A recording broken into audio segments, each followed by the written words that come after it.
you doing? I'm Javi, and today we're getting into a great Valencian story, the Borgia story. Stay with me and discover in a unique way the numerous vestiges that this powerful family at the 15th and 16th century left in our hands. Travelling your way is like strolling through a spectacle of art, culture and history, beginning with the city of Valencia.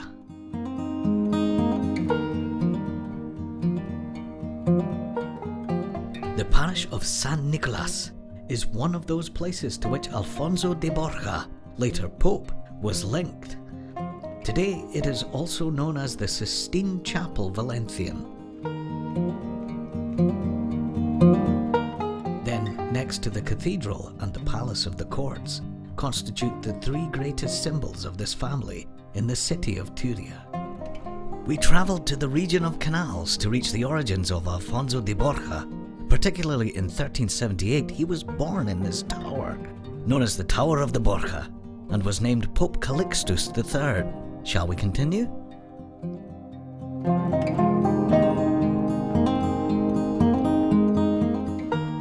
The town of Xàtiva is without doubt one of the most important places of the Borgia territory. We'll begin with this beautiful preserved square, which is the birthplace of Rodrigo de Borgia, also known as Pope Alexander VI.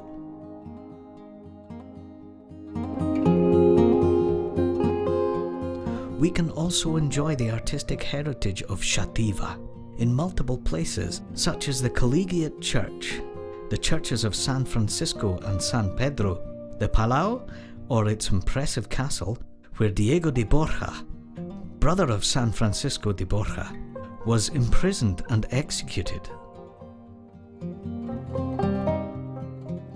We now come to Gandia to admire one of the most distinguished Borgian infrastructures, the Doge's Palace. In the 15th century, Pedro Luis de Borgia became the first Duke of Gandia. This palace had been the seat of the family for centuries.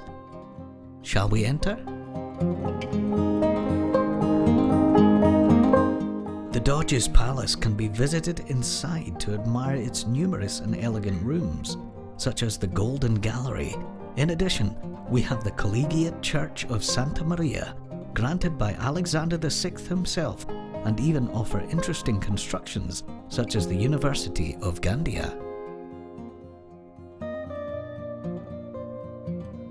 Without overlooking a territory where tourism, gastronomy, landscapes and heritage are combined, the Borgian influence also reaches places like Lombay, where in addition to the Church of the Santa Cruz, every year a historical recreation known as the Borgia Market is celebrated during the month of January.